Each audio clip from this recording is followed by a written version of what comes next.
Solo quería cruzar la calle después de una velada perfecta con mi hijo. De repente, un desconocido me agarró del brazo. «Deténgase. Es una trampa». Un camión pasó a toda velocidad, a 150 millas por hora, casi atropellándome. Conmocionado, grité: «¿Quién es usted? ¿Cómo lo supo?». Él susurró: «¿No me reconoce?». Miré más de cerca. Lo reconocí, y mi mundo cambió para siempre. Antes de continuar, por favor, suscríbete al canal y escribe en los comentarios qué hora es donde te encuentras ahora.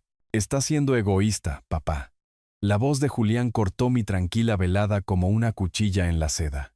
Doblé lentamente mi periódico y me quité las gafas de leer con deliberada precisión. La chimenea crepitante había sido mi única compañía momentos antes, arrojando cálidas sombras sobre la alfombra oriental, donde mi hijo ahora caminaba de un lado a otro como un animal enjaulado.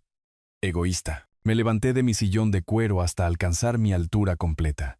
A los 68 años, todavía imponía con mi 1,88 m de presencia.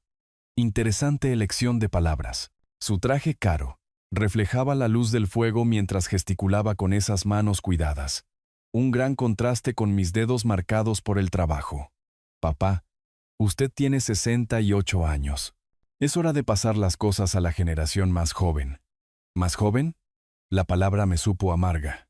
¿Quieres decir irresponsable? Julián dejó de caminar, su cabello perfectamente peinado captando el brillo de las farolas visibles a través de nuestros altos ventanales. Me gradué de una universidad prestigiosa. Tengo ideas para modernizar el negocio. La universidad.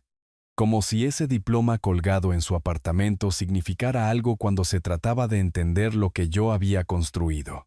Tu título no te enseña lo que 40. Y 2 años de jornadas de 16 horas me enseñaron a mí. Esos días se acabaron, papá. Necesitamos sangre fresca, nuevos enfoques.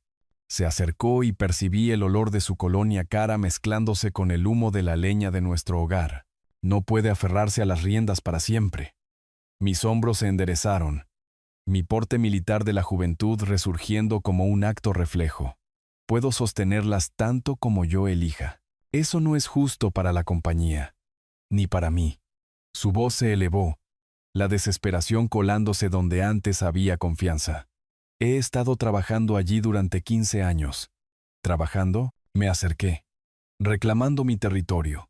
Has estado aprendiendo. Hay una diferencia. Las fotos familiares sobre la repisa de la chimenea observaban nuestra confrontación. El rostro sonriente de Elena entre ellas, congelado en tiempos más felices cuando nuestro hijo mostraba promesa en lugar de arrogancia. Los ojos de Julián se desviaron hacia ellas y luego de nuevo hacia mí. Ya no soy un becario universitario. Entiendo el negocio, los clientes, las tendencias del mercado que usted se niega a reconocer. Su voz se quebró ligeramente. Con esa actitud, nunca verá el verdadero potencial de esta compañía. Algo frío se instaló en mi pecho. Con esa actitud, obtendrás esta compañía solo después de mi muerte. Un silencio se extendió entre nosotros como un abismo. El tic-tac del reloj de pie parecía amplificarse en la quietud repentina. El testamento. La voz de Julián bajó casi a un susurro. El testamento está a mi nombre, ¿verdad? La pregunta quedó suspendida en el aire como humo. Estudié su rostro, el rostro de mi hijo, y vi algo allí que me heló más que la noche de octubre que presionaba contra nuestras ventanas. Sí, dije finalmente, pero no por mucho tiempo. Señalé hacia la puerta principal con el mismo gesto firme que había usado para dirigir equipos de construcción durante décadas. Fuera de mi casa, el rostro de Julián palideció. Dio un paso hacia atrás, luego otro. Por un momento, pareció el niño que solía traerme café en las obras. Luego, su expresión se endureció. Usted se arrepentirá de esta decisión, papá. Caminó a grandes zancadas por el pasillo, sus pasos resonando en los suelos de madera. La puerta principal se cerró con fuerza suficiente para hacer vibrar las ventanas, el sonido reverberando por la casa como un disparo. Me quedé de pie, escuchando cómo su auto de lujo cobraba vida en la entrada. El ruido del motor se hizo más fuerte, y luego se desvaneció mientras se alejaba a toda velocidad hacia la noche de la ciudad, dejando solo el recuerdo del caucho quemado, y el olor agrio de su ira. El silencio se sintió más pesado que la presencia de Julián. Permanecí inmóvil junto a la chimenea, con los hombros aún erguidos, mientras el ruido del motor de su coche se desvanecía en el lejano murmullo del tráfico de la gran avenida. Lentamente dejé que mi porte militar se disipara. Mis hombros se hundieron mientras caminaba hacia el mueble bar. Cada paso deliberado sobre la gastada alfombra oriental. Un whisky caro captó la luz del fuego a través de sus profundidades ámbar mientras servía 2 dedos en un vaso de cristal.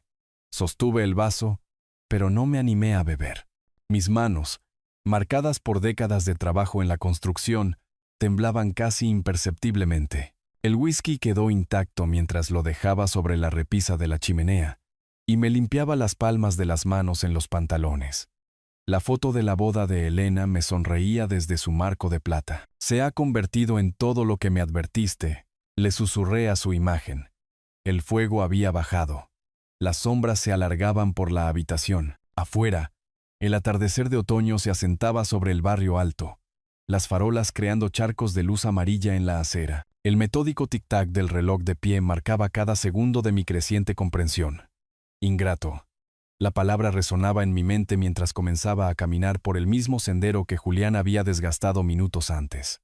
Después de todo lo que había sacrificado, cada fin de semana que había perdido, cada cena que se enfrió mientras trabajaba hasta tarde para construir algo que valiera la pena dejar atrás, me detuve ante las estanterías empotradas, llenas de premios empresariales y reconocimientos de la industria. 42 años construyendo construcciones morales desde la nada hasta convertirla en algo sustancial. De una operación de 2 hombres renovando viejas casas en el barrio obrero a una compañía de 50 empleados, manejando proyectos comerciales de millones de dólares. Y mi hijo me veía como un obstáculo a eliminar.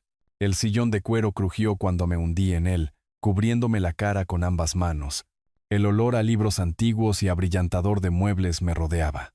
Aromas familiares del hogar que Elena y yo habíamos construido juntos, antes de que el cáncer se la llevara, antes de que la arrogancia de Julián envenenara lo que debería haber sido un legado de orgullo. Quizás fui demasiado blando con él, admitía la habitación vacía.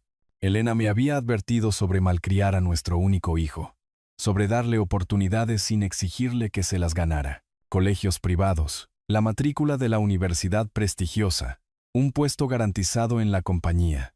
Todo entregado porque yo quería que él tuviera todo lo que a mí me había faltado mientras crecía en el barrio obrero. El whisky seguía intacto en la repisa. Lo miré fijamente, recordando el día de la graduación de Julián, cuando me sentí tan orgulloso, tan seguro de que mi muchacho llevaría la compañía a alturas que yo nunca había imaginado. Ese orgullo ahora se sentía tonto, ingenuo. Afuera, una sirena sonó a lo lejos, probablemente en dirección al Hospital General. La vida continuaba mientras la mía se sentía suspendida entre la decepción y la resolución. El teléfono sonó una vez desde la cocina y luego se detuvo. Probablemente uno de los amigos de Julián, o quizás del trabajo llamando sobre los proyectos del lunes. El trabajo, la única constante en mi vida desde la muerte de Elena, lo que daba sentido a mis días. Construcciones Morales no era solo un negocio.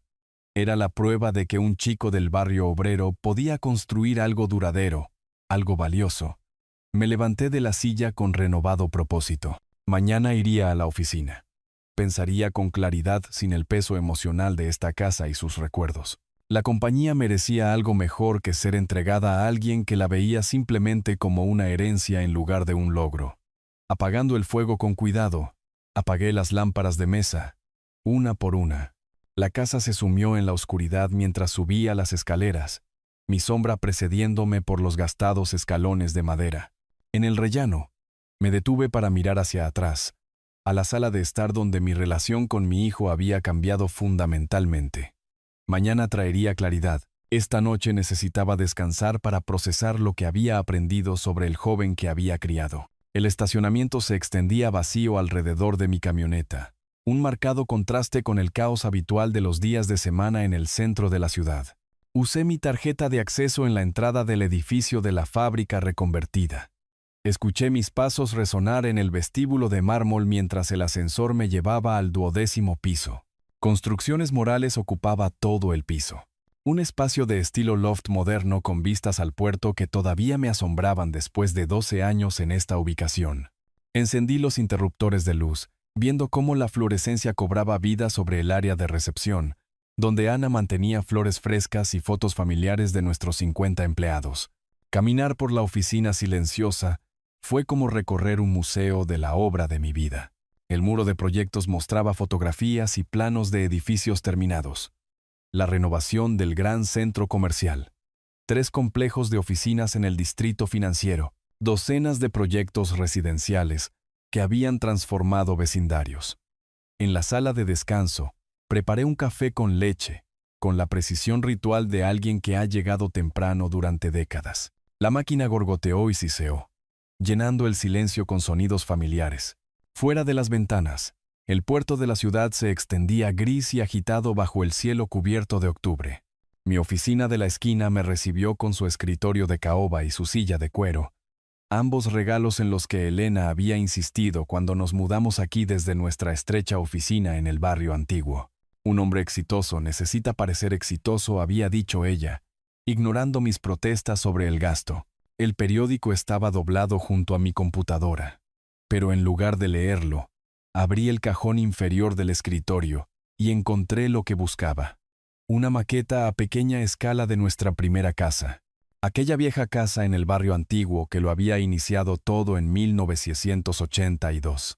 Recuerdo estar de pie en esa cocina destripada, con el polvo de yeso cubriendo mi cabello, preguntándome si había cometido el error más grande de mi vida. Elena me había traído café todas las mañanas durante ese primer invierno brutal. Su fe en mi visión era más fuerte que mi propia duda. 1992, dije en voz alta, girando la maqueta en mis manos. Comencé renovando una casa vieja que nadie más quería tocar. Los recuerdos fluyeron como la marea del puerto. Solicitudes de préstamos rechazadas. Trabajar los fines de semana. Dormir en la camioneta para ahorrar dinero en hoteles cuando los proyectos se retrasaban. Elena llevando el almuerzo a las obras, sacándome astillas de las manos, creyendo en algo que yo aún no podía ver claramente. Nuestro primer contrato importante. La renovación de un edificio de oficinas en el distrito financiero. Se sintió como ganar la lotería. 5 años de lucha validados de repente por un apretón de manos con un cliente satisfecho que nos recomendó a otros. Las últimas palabras de Elena resonaron en la oficina silenciosa. No dejes que nadie menosprecie lo que has construido, Arturo. Esta compañía es la prueba de que los sueños respaldados por el trabajo se convierten en legado. Julián nunca había entendido esa distinción. Los sueños sin trabajo seguían siendo fantasías, mientras que el trabajo sin visión no producía nada que valiera la pena heredar. Mi hijo no poseía ni la visión para ver en qué podía convertirse la compañía, ni la ética de trabajo para merecer guiarla. A través de mi ventana, los navegantes de fin de semana maniobraban por el puerto en pequeñas embarcaciones, sus velas blancas captando la luz de la mañana, libertad ganada a través de la comprensión del viento y el agua, no otorgada por derecho de nacimiento. La maqueta se sentía sólida en mis manos, madera y pegamento, y cuidadosa artesanía, al igual que los edificios reales que habíamos construido, prueba tangible de que las ideas podían convertirse en realidad a través de la persistencia y la habilidad. Construcciones Morales empleaba a 50 personas que dependían de un liderazgo cuidadoso, no de una ambición imprudente. Los clientes confiaban en nosotros porque nos habíamos ganado esa confianza proyecto por proyecto, sin tomar atajos ni hacer promesas que no podíamos cumplir. Esa reputación no podía ser entregada a alguien que veía la herencia como un derecho adquirido. Mi café se había enfriado mientras estaba perdido en recuerdos. Vacié la taza de todos modos, saboreando los pozos amargos mientras colocaba la casa modelo en un lugar prominente de mi escritorio, donde la vería todos los días. De pie junto a la ventana del puerto, sentí la calma que proviene de comprender verdades difíciles. La compañía sobreviviría a esta crisis familiar porque estaba construida sobre algo más fuerte que las relaciones de sangre. Estaba construida sobre el valor creado a través del esfuerzo. El teléfono comenzó a sonar en la recepción. Probablemente los asuntos del lunes comenzando temprano. No respondí, pero el sonido me recordó que la empresa continuaría independientemente del drama familiar. Mi resolución se cristalizó como el hielo del puerto en invierno. completa, inquebrantable, necesaria. Habían pasado 3 días desde mi claridad del sábado por la mañana. La rutina de la oficina del lunes se había sentido diferente de alguna manera, productiva pero teñida de melancolía. Ahora, sentado en la mesa de mi cocina con un almuerzo tardío e informes trimestrales extendidos ante mí, descubrí que mis pensamientos se desviaban hacia el silencio de Julián. El teléfono antiguo de mi estudio comenzó su repique insistente, cortando el silencio de la tarde como una alarma.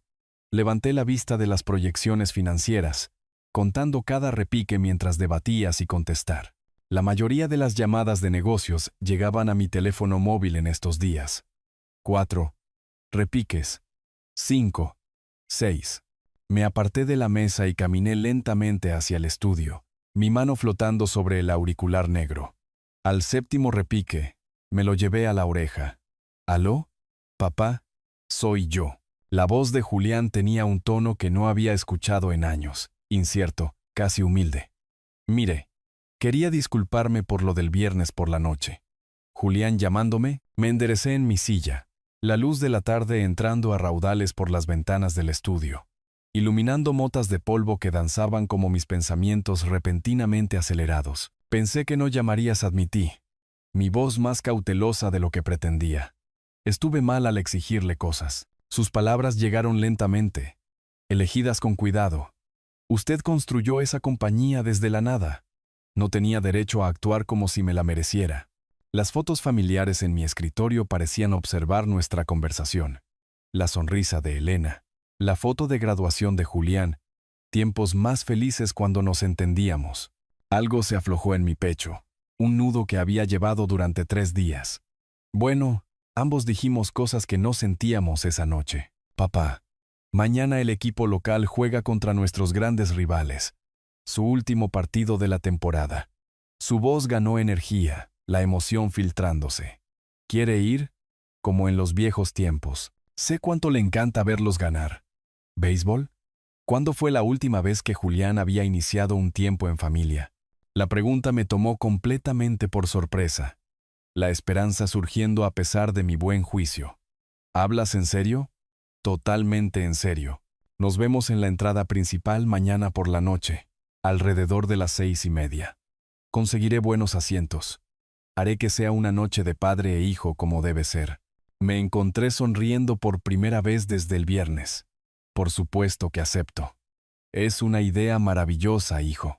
La última vez que habíamos ido juntos al estadio fue en 2019, antes de que la pandemia lo cambiara todo, cuando él todavía parecía disfrutar de mi compañía en lugar de soportarla. Esos juegos habían sido nuestra tradición, algo que Elena fomentaba, diciendo que los hombres necesitaban sus rituales de unión. Genial. Le enviaré un mensaje si algo cambia, pero planeé estar a las 6:30 en la puerta principal. Después de colgar, permanecí de pie en el estudio, mi reflejo atrapado en el cristal de la ventana que oscurecía. Quizás Elena había tenido razón sobre que la paciencia lo recuperaría eventually. Tal vez solo necesitaba tiempo para madurar, para entender que la familia significaba más que planes de sucesión empresarial.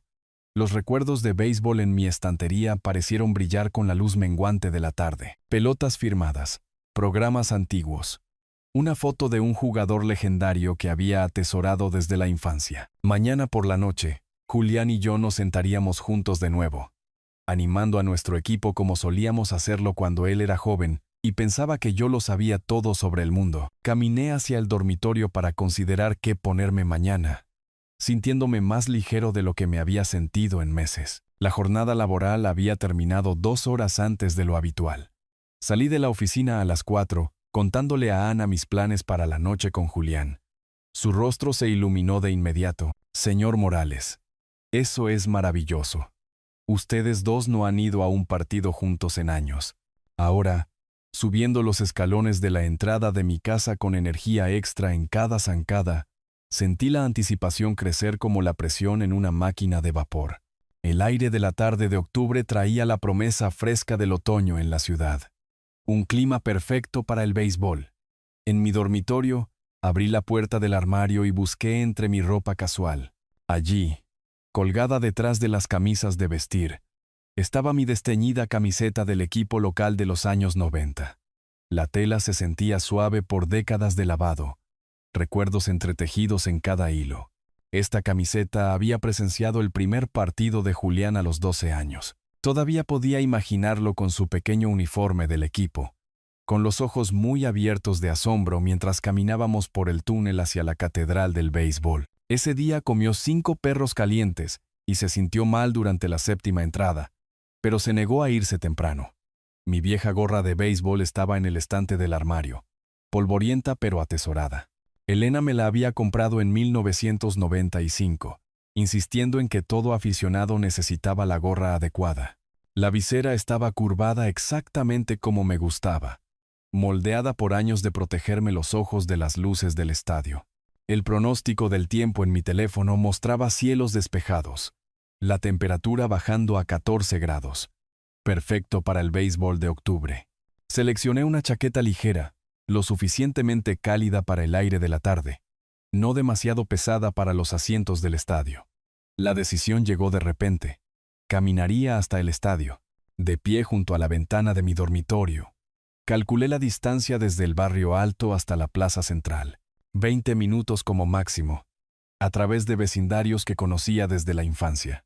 La tarde era demasiado hermosa para desperdiciarla sentado en el tráfico, y caminar me daría tiempo para saborear este inesperado regalo de reconciliación. Llamé a Ana a la oficina para informarle que podría llegar tarde mañana por la mañana, dependiendo de qué tan tarde terminara el partido. Disfrute cada minuto, dijo ella cálidamente. Usted se merece esta felicidad. ¿Merecer? La palabra resonó mientras me preparaba para salir. ¿Merecía el cambio de opinión de Julián? Quizás la paciencia realmente era una virtud, como siempre decía Elena. Tal vez mi hijo simplemente necesitaba tiempo para reconocer lo que realmente importaba en la vida. A las 5:45, pisé las aceras históricas del barrio alto.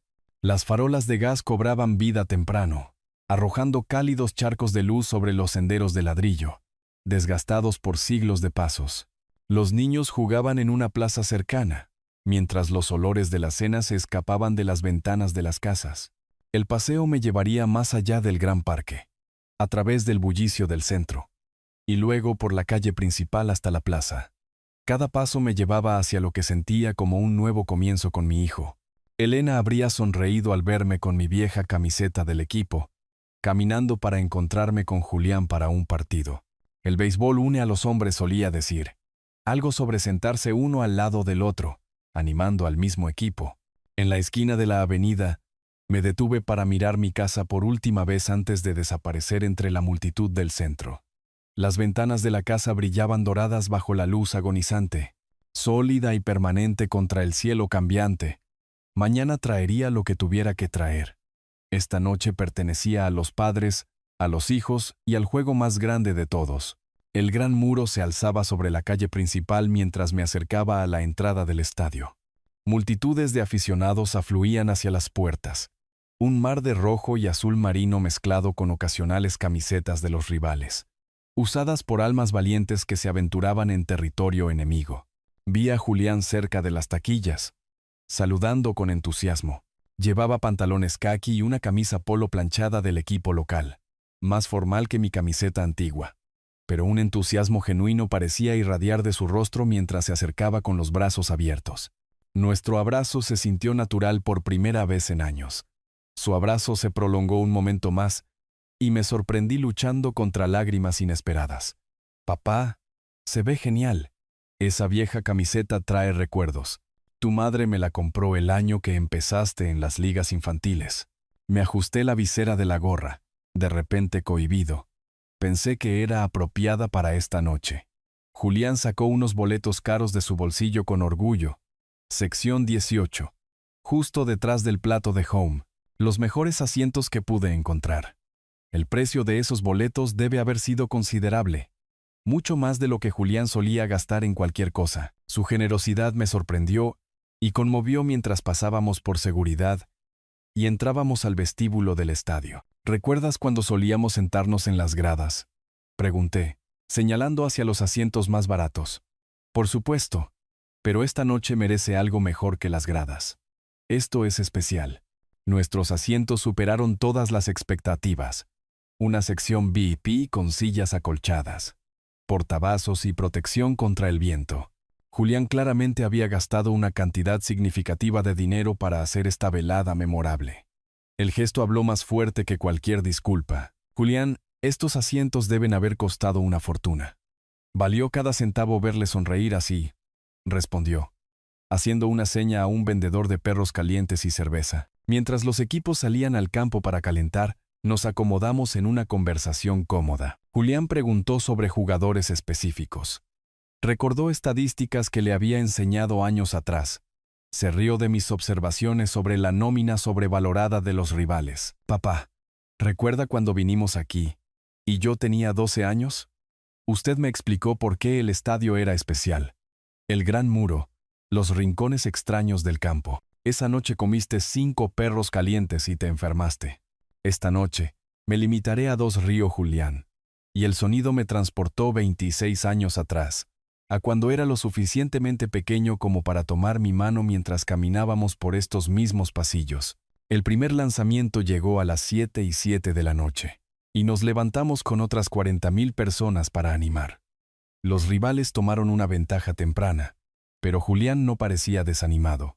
Celebró cada bateo del equipo local. Analizó los cambios de lanzador. Me compró otra cerveza durante la tercera entrada. Para la quinta entrada, el equipo local había remontado para tomar la delantera, 7-4. Julián y yo nos pusimos de pie juntos, chocando las manos después de cada hit, nuestras voces roncas de tanto animar. Durante 3 horas mágicas, no fuimos el director ejecutivo y el hijo exigente. Éramos solo padre y hijo compartiendo algo atemporal. Durante el descanso de la séptima entrada, cantamos la canción tradicional con todo el estadio. El brazo de Julián sobre mis hombros mientras nos balanceábamos con la música. En ese momento, rodeado de miles de voces alzadas en celebración, sentí una felicidad completa por primera vez desde la muerte de Elena. Gracias por llamar ayer, le dije mientras se registraba el último out. Esto era exactamente lo que necesitaba. Julián sonrió, pero algo pasó por su rostro demasiado rápido para que yo lo interpretara. Deberíamos salir antes de que la multitud se espese demasiado, sugirió mientras los fanáticos comenzaban a dirigirse hacia las salidas. Nos quedamos cerca de nuestros asientos, recogiendo las chaquetas mientras el estadio se vaciaba lentamente a nuestro alrededor. Las luces del campo permanecían brillantes. El personal de mantenimiento ya se preparaba para el almacenamiento de invierno. Papá, ¿por qué no nos vamos por separado? Estacioné al otro lado de la plaza. Usted probablemente quiera volver directo al barrio alto. La sugerencia parecía bastante práctica. Está bien, hijo. Gracias de nuevo por esta noche. Significó todo para mí. Nuestro último abrazo se prolongó mientras miles de fanáticos pasaban a nuestro lado hacia la calle principal. La multitud nos llevó por la calle principal como un río de fanáticos celebrando. Las bocinas de los autos tocaban canciones de victoria por todo el vecindario del estadio, mientras los vendedores gritaban las últimas ofertas de mercancía y programas del equipo. ¡Qué partido!, grité por encima del ruido. Mi voz ronca por 3 horas de vítores. 7-4 contra los rivales. No hay nada mejor que eso. Julián caminaba a mi lado, mirando ocasionalmente su reloj. Papá, estacioné en el lote caro cerca de la esquina. ¿Está seguro de que no quiere que lo lleve a casa?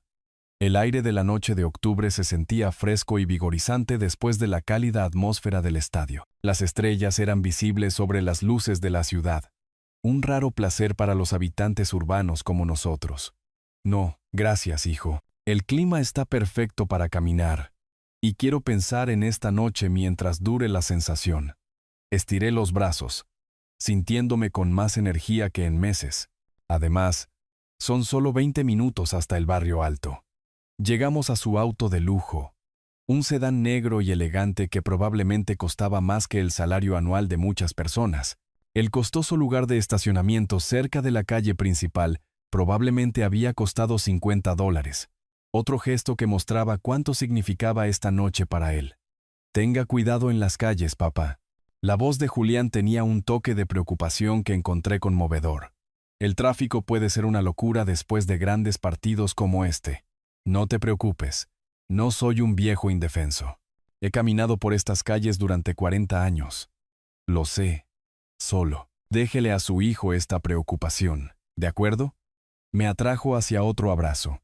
Este duró más que nuestro saludo. Sentí sus brazos apretarse alrededor de mis hombros, casi desesperadamente, como si estuviera memorizando el momento. Gracias por dar el primer paso para arreglar las cosas entre nosotros, le susurré al oído. Tu madre estaría tan feliz de vernos así. Cuando nos separamos, los ojos de Julián parecían inusualmente brillantes bajo la dura iluminación fluorescente del estacionamiento. Jugueteó con las llaves de su auto por un momento antes de abrir la puerta. Conduce con cuidado, le dije mientras se deslizaba detrás del volante. Envíame un mensaje cuando llegues a casa para saber que llegaste bien. Lo haré, papá. Usted también. Directo a casa, sin desvíos. El motor cobró vida con precisión germánica, y observé cómo sus luces traseras desaparecían en el torrente de tráfico posterior al partido que fluía hacia el centro de la ciudad. Durante varios momentos me quedé en el estacionamiento, saboreando la inesperada magia de la velada. Finalmente, comencé a caminar hacia la calle principal, respirando profundamente el aire de otoño que traía indicios del invierno que se acercaba. La ruta familiar a casa me llevaría más allá del campus de la universidad, a través de vecindarios residenciales que conocía desde la infancia, llegando finalmente a las calles iluminadas por gas del barrio alto. 20 minutos de caminata tranquila por delante. Tiempo para procesar este maravilloso giro en mi relación con Julián. La voz de Elena parecía susurrar en la brisa fresca. La paciencia siempre gana al final, Arturo. En la esquina de la calle principal y la avenida, me detuve para mirar una vez más las luces del estadio. Mañana traería lo que tuviera que traer. Pero esta noche pertenecía a los padres, a los hijos y a las segundas oportunidades. Doblé la esquina, desapareciendo de la vista de cualquiera que pudiera haber estado observando desde el área de estacionamiento detrás de mí. El paseo por el vecindario del estadio había sido todo lo que esperaba. Calles tranquilas bordeadas de casas adosadas, el sonido distante de los fanáticos celebrando desvaneciéndose gradualmente detrás de mí, hojas de otoño susurrando bajo las farolas que arrojaban todo en cálidos charcos dorados. Llegué a la intersección de la calle principal y la avenida, sintiéndome completamente en paz con el mundo. El semáforo brillaba en rojo en el aire fresco de octubre, y me detuve en el paso de peatones como cualquier peatón responsable, mi mente aún reproduciendo momentos de la mágica reconciliación de esta noche con Julián. La señal cambió a verde. El símbolo de caminar se iluminó. Di un paso adelante hacia el paso de peatones, mi vieja camiseta del equipo local visible bajo la luz de la calle. Completamente inconsciente de que la muerte se precipitaba hacia ese lugar exacto a 80 millas por hora. Una mano me agarró del brazo con una fuerza impactante, tirando de mí hacia atrás, justo cuando había dado mi primer paso en la intersección. «Deténgase. Es una trampa». El enorme camión pasó rugiendo exactamente por donde yo habría estado parado. El ruido de su motor ensordecedor, los faros deslumbrantes, el desplazamiento de aire de su paso lo suficientemente fuerte como para tirar de mi chaqueta como manos invisibles. El suelo vibró bajo mis pies por el peso y la velocidad del vehículo. Tropecé hacia atrás contra el extraño que me había agarrado, ambos casi cayendo por la fuerza de mi repentino retroceso. El camión desapareció al doblar la esquina con neumáticos chirriantes, dejando atrás el olor agrio del caucho quemado y el escape de diésel. «¿Qué demonios?», jadeé, mi corazón martillando contra mis costillas, mientras la realidad de lo que acababa de suceder se estrellaba sobre mí como agua helada. El hombre que me había salvado la vida me estabilizó con ambas manos. Su agarre firme y tranquilizador. Llevaba gafas y un abrigo oscuro, de mediana estatura, probablemente de la edad de Julián, con una expresión de urgente determinación mezclada con culpa. «¿Está herido?», preguntó, estudiando mi rostro bajo el brillo de la farola. Estoy vivo». Mi voz salió apenas como un susurro. «Ese camión me habría matado si usted no me hubiera agarrado del brazo». La intersección cayó en un silencio espeluznante después del estruendoso paso del vehículo. Ningún otro coche se acercaba desde ninguna dirección, como si el universo hubiera organizado este momento de casi muerte con precisión teatral. «Necesita sentarse», dijo el extraño, guiándome hacia un banco cerca de la parada de autobús. «Está en shock». Mis piernas se sentían inestables mientras caminábamos los pocos pasos hasta el banco. El peso familiar de mi gorra del equipo, la camiseta que Elena había amado, los zapatos cómodos que había elegido para la caminata de esta noche. Todo se sentía surrealista ahora. Accesorios en una obra donde alguien acababa de intentar asesinarme. ¿Cómo lo supo? Logré preguntar mientras me sentaba pesadamente en el frío banco de metal. ¿Cómo supo que debía estar aquí? Para agarrarme en el momento exacto. El extraño se sentó a mi lado, quitándose las gafas para limpiarlas con dedos temblorosos. Cuando me miró de nuevo, vi algo en su expresión que me heló la sangre aún más que el aire de la noche de octubre. Señor Morales, dijo en voz baja, tenemos que hablar. Miré fijamente al hombre que acababa de salvarme la vida, mi mente trabajando a través del shock y la confusión para ubicar su rostro familiar. La farola arrojaba sombras duras sobre sus rasgos, pero algo en sus ojos, la forma de su mandíbula, tiraba de mi memoria. ¿No lo reconozco de alguna parte?, pregunté, mi voz aún temblorosa por la experiencia cercana a la muerte. Soy David Reyes, dijo en voz baja, volviendo a ponerse las gafas con deliberada precisión. El amigo de Julián de la universidad. Nos hemos visto un par de veces en las fiestas de la empresa. El nombre encajó en su lugar de inmediato. David. Sí, por supuesto. El abogado. Usted vino a nuestra barbacoa del Día Festivo Nacional hace 3 años. Mi confusión se profundizó. Pero, ¿cómo? ¿Por qué estaba usted aquí en este preciso momento? Miró sus manos, la culpa escrita en sus rasgos como una confesión. Julián me contó sobre su plan. Contrató a alguien para que lo atropellara con ese camión. Las palabras me golpearon más fuerte que el vehículo. Eso es imposible, susurré, mi voz quebrándose.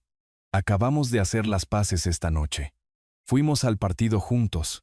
Nos reímos. Eso era parte del plan, señor Morales. La voz de David tenía el peso de un conocimiento terrible. Quería que estuviera relajado y confiado. El partido de béisbol, la reconciliación, todo fue calculado para convertirlo en un objetivo más fácil. Sentí que el mundo se inclinaba. La realidad se reconfiguraba en algo irreconocible. El partido de béisbol, los asientos caros, su disculpa. ¿Todo falso? Me temo que sí. Le debe $50,000 a gente muy peligrosa. La única forma en que podía pagarles era... La voz de David se apagó, incapaz de terminar la sentencia, heredando mi compañía después de mi muerte. La simple declaración quedó suspendida en el aire de la noche, como una sentencia de muerte dictada a la inversa. Mi hijo, el niño al que había enseñado a lanzar una pelota de béisbol, cuyas rodillas raspadas había vendado, cuya graduación universitaria me había llenado de tanto orgullo, había pasado esta velada planeando mi asesinato mientras fingía amarme. Contrató a un conductor profesional, continuó David, cada palabra cortando más profundo. $50,000 por lo que parecería un trágico accidente. Un empresario atropellado mientras caminaba a casa después de una maravillosa velada con su hijo. Mis manos comenzaron a temblar sin control. La camiseta del equipo que me había parecido tan significativa hacía una hora. Ahora parecía un disfraz en alguna actuación grotesca. Cada sonrisa que Julián me había mostrado esta noche, cada risa que habíamos compartido, cada momento que había atesorado como evidencia de nuestra relación sanadora, todo mentiras. ¿Por qué no me advirtió antes?, pregunté. Aunque mi voz salió plana, emocionalmente agotada. Debería haberlo hecho. Luché con eso todo el día, dividido entre la lealtad a un viejo amigo y... Hizo un gesto de impotencia. No podía dejar que usted muriera por sus deudas. No podía vivir con eso en mi conciencia. El banco se sentía frío debajo de mí. El aire de otoño atravesando mi chaqueta como si mi cuerpo hubiera olvidado cómo generar calor. En algún lugar a lo lejos, la vida nocturna normal de la ciudad continuaba. Comensales tardíos. Parejas caminando a casa. El ritmo ordinario de una ciudad que no sabía que un padre acababa de descubrir la traición definitiva de su hijo. $50,000, repetí con voz apagada.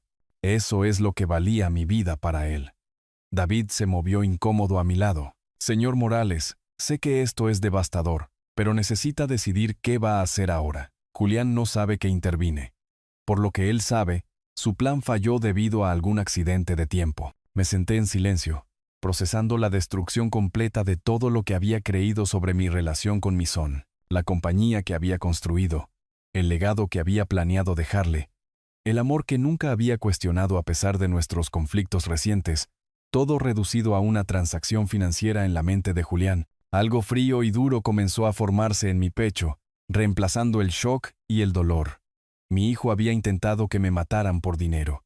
Ahora necesitaba decidir qué hace un padre con ese conocimiento. Acepté el cigarrillo que David me ofreció con dedos temblorosos, aunque no había fumado en 20 años. La llama de su encendedor iluminó nuestros rostros en la oscuridad, creando un pequeño círculo de conspiración bajo la farola. Cuéntemelo todo, dije. Mi voz más firme ahora que el shock inicial había pasado. Necesito entender exactamente qué planeó mi hijo. David exhaló humo en el aire de octubre, organizando sus pensamientos. Se me acercó el martes pasado. Dijo que tenía una oportunidad de negocio que requería discreción. ¿Una oportunidad de negocio? La risa amarga se me escapó antes de que pudiera detenerla. Mi asesinato era una oportunidad de negocio. Los cobradores de deudas lo estaban presionando. Laura lo había estado presionando por la hipoteca, la matrícula del colegio privado de los niños. Todo se estaba saliendo de control financieramente. La voz de David tenía el peso de la confesión. Pensó que lo ayudaría financieramente, tal vez como aval de un préstamo. En lugar de eso, te pidió que lo ayudaras a cometer un asesinato, no directamente al principio. Habló de accidentes, de lo conveniente que sería si ciertos problemas simplemente desaparecieran. David dejó caer su cigarrillo, apagándolo bajo el tacón. Cuando finalmente lo dijo claramente, me horroricé. Las sirenas de la policía sonaron a lo lejos. Múltiples vehículos respondiendo a alguna emergencia al otro lado de la ciudad. El sonido nos puso tensos a ambos, aunque técnicamente no habíamos hecho nada malo. El conductor que contrató, dije, forzándome a concentrarme en los detalles en lugar de la emoción. ¿Quién es? Un profesional. Finge accidentes para fraudes de seguros. Por lo general, Julián lo encontró a través de algunas conexiones turbias de sus días de juego. Las gafas de David reflejaron la farola mientras se volvía hacia mí. $50,000 por un atropello y fuga limpio.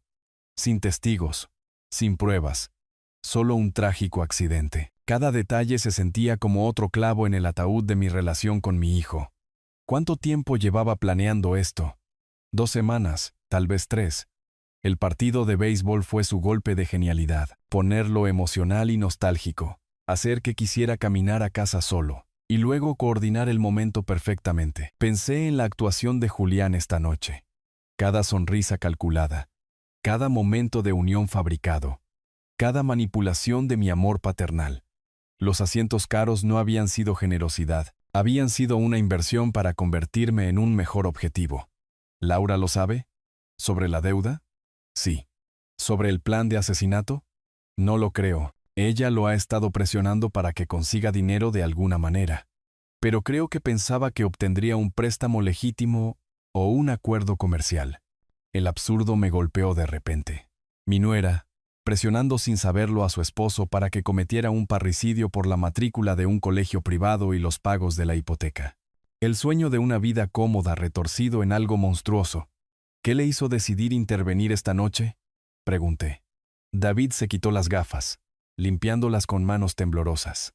Esta tarde, me di cuenta de que no podría vivir conmigo mismo si dejaba que sucediera. Cualquier lealtad que sintiera por Julián no se extendía a ver morir a un hombre inocente. Incluso sabiendo que estarías destruyendo tu amistad con él, una amistad con alguien que asesinaría a su propio padre no vale la pena conservarla. Nos sentamos en silencio, procesando la magnitud de la traición de Julián. A nuestro alrededor, los sonidos nocturnos de la ciudad continuaban. Tráfico distante. Conversaciones nocturnas de peatones que pasaban. El zumbido de una ciudad que no tenía idea de que un hijo había intentado asesinar a su padre por dinero de herencia. Estará esperando noticias, dije finalmente, probablemente revisando obituarios, informes de noticias, esperando la confirmación de que estoy muerto. ¿Qué va a hacer? Me levanté del banco, sintiendo que algo cambiaba dentro de mí, no solo emocionalmente, sino casi físicamente. El Arturo Morales, que había sido un padre amoroso y confiado, Se había ido para siempre. En su lugar, había alguien más duro, más frío, más calculador. Me voy a asegurar de que obtenga exactamente lo que merece, dije. Nada. Llegué a la oficina de David vestido con mi mejor traje de negocios, llevando un maletín de cuero que contenía documentos que había pasado la noche en vela organizando. La ubicación en la zona universitaria me pareció apropiada, cerca de la universidad donde Julián y David se habían conocido, donde mi hijo había aprendido la arrogancia que finalmente lo llevó a planear mi asesinato. Arturo, entre. David cerró la puerta de su oficina detrás de mí, señalando las sillas dispuestas alrededor de su escritorio. ¿Café? Negro. Gracias. Puse mi maletín sobre la superficie de madera pulida, notando cómo los diplomas y las pautas éticas de David estaban prominentemente exhibidos en las paredes. He tenido tiempo de pensar en lo que quiero hacer. La oficina olía a libros de derecho encuadernados en cuero y café recién hecho. Un santuario profesional donde podíamos llevar a cabo la destrucción legal del futuro de mi hijo, sin que la emoción o el sentimentalismo nublaran nuestro juicio. Quiero desheredarlo por completo de todo, dije, abriendo mi maletín para revelar los documentos del testamento actual, los papeles de la compañía y corporación, y los estados financieros.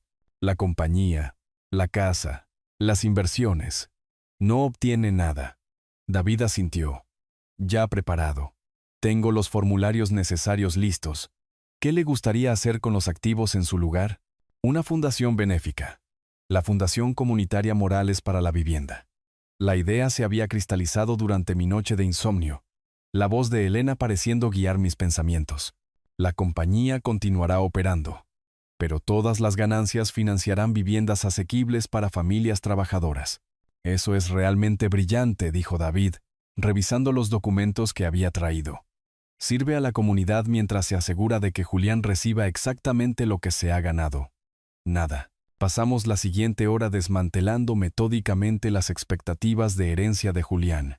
Cada activo que él había asumido que sería suyo, cada dólar que había contado con heredar, redirigido a ayudar a familias que realmente contribuían a la sociedad en lugar de planear asesinatos para obtener ganancias financieras. La estructura de la fundación le impide impugnar el testamento, explicó David mientras revisábamos el lenguaje legal.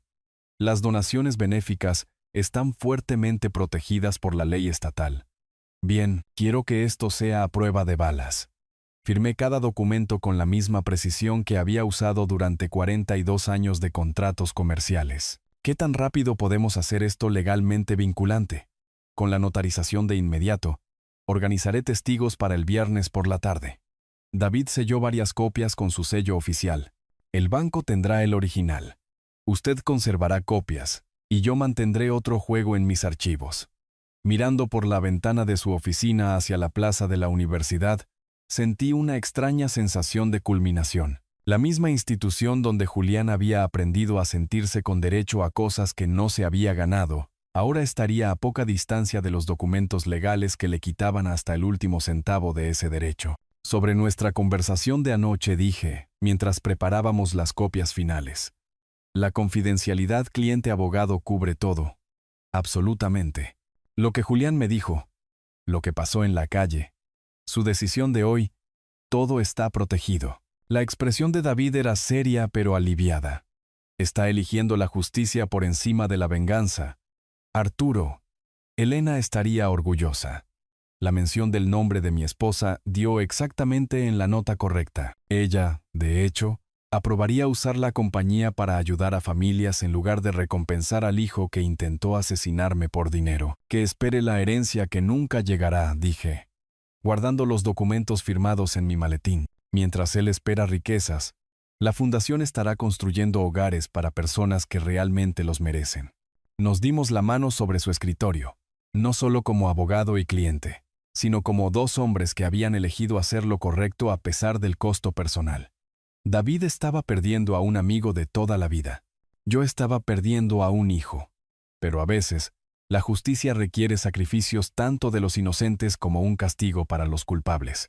La oficina del notario ocupaba un edificio de esquina en el histórico barrio antiguo de la ciudad, rodeado por el tipo de auténtica comunidad de inmigrantes que había construido esta ciudad a través del trabajo honesto en lugar de la riqueza heredada. Entré por la puerta llevando los documentos finalizados de la fundación, sintiendo el peso de la justicia en mi maletín de cuero. Señor Morales, justo a tiempo. El notario, un profesional de tercera generación cuya familia había sido testigo de documentos importantes en este vecindario durante 60 años, me indicó que me acercara a su escritorio. Entiendo que tenemos bastantes papeles que hacer oficiales hoy. Organicé los documentos metódicamente. El Nuevo Testamento desheredando completamente a Julián. Los documentos de incorporación de la Fundación Benéfica. Los documentos de transferencia de activos de la compañía. Los legados de bienes personales a organizaciones benéficas educativas. Cada papel representaba otro clavo en el ataúd de las expectativas de herencia de mi hijo. Verificación de identidad primero, dijo el notario, examinando mi licencia de conducir y mi tarjeta de seguro social con minuciosidad profesional. Luego, necesitaremos 2 testigos independientes para los cambios del testamento. Los testigos llegaron precisamente a las 3:15. Una maestra jubilada y un pequeño empresario, ambos elegidos por David por su reputación intachable y su completa falta de conexión con mi familia. Estudiaron los documentos cuidadosamente antes de agregar sus firmas a cada página. La Fundación Comunitaria Morales para la Vivienda leyó en voz alta la maestra jubilada. ¡Qué legado tan maravilloso, señor Morales! La compañía cumplirá su verdadero propósito, respondí, firmando con la misma mano firme que había construido construcciones morales desde la nada. Construir hogares en lugar de destruir familias. El notario aplicó su sello oficial a cada documento con precisión ceremonial. El sello metálico haciendo permanente lo que la traición de mi hijo había hecho inevitable. Cada impresión creaba una realidad legal a partir de mi planificación nocturna. Su hijo no se menciona en ninguna parte del Nuevo Testamento, observó profesionalmente el notario. Eso es inusual en las empresas familiares. Él tomó sus decisiones. Esto refleja las consecuencias de esas decisiones. De pie en esa pequeña oficina, rodeado de las herramientas del proceso legal legítimo, sentí algo que no había experimentado desde la muerte de Elena, una paz completa con mis decisiones. Julián había querido mi muerte para hacerse rico. En cambio, mi vida continuada haría ricas a familias merecedoras.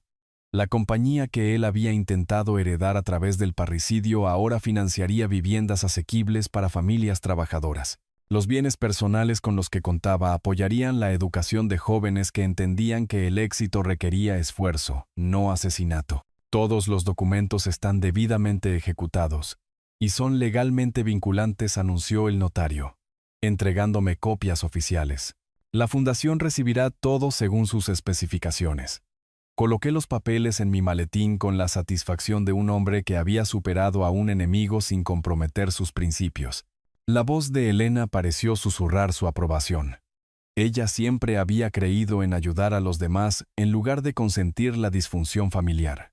Fuera de la oficina del notario, me detuve para encender un puro bajo el sol de la tarde. El aire del puerto traía el olor a sal de la costa de la ciudad, mezclándose con el humo del tabaco cubano que Elena me había permitido disfrutar ocasionalmente. Caminando hacia el puerto, reflexioné sobre la elegante totalidad de la justicia que había organizado. El motivo de Julián para el asesinato había sido eliminado retroactivamente. La herencia que lo llevó a contratar a un asesino ya no existía. El dinero que él quería, en cambio, ayudaría a familias que realmente necesitaban un hogar. En la barandilla del puerto, miré hacia el horizonte donde Elena y yo habíamos planeado navegar juntos. La fundación sería su monumento tanto como el mío, transformando lo que podría haber sido una historia de destrucción familiar en un legado de construcción comunitaria. Detrás de mí, el tráfico se movía por las estrechas calles del barrio antiguo, gente común ocupada en sus asuntos honestos. Ninguno de ellos sabía que la justicia acababa de servirse silenciosamente en una pequeña oficina de notaría, o que el intento de parricidio de un hijo se había transformado en el regalo de un padre a la comunidad. El maletín en mi mano contenía más que documentos legales. Contenía la prueba de que, a veces, la mejor venganza es asegurar que la bondad triunfe sobre el mal a través de medios enteramente legítimos. Terminé mi puro y caminé a casa, completamente satisfecho con la forma en que las matemáticas morales habían equilibrado la ecuación de la traición de mi hijo. Si te gustó esta historia, por favor, dale me gusta a este video.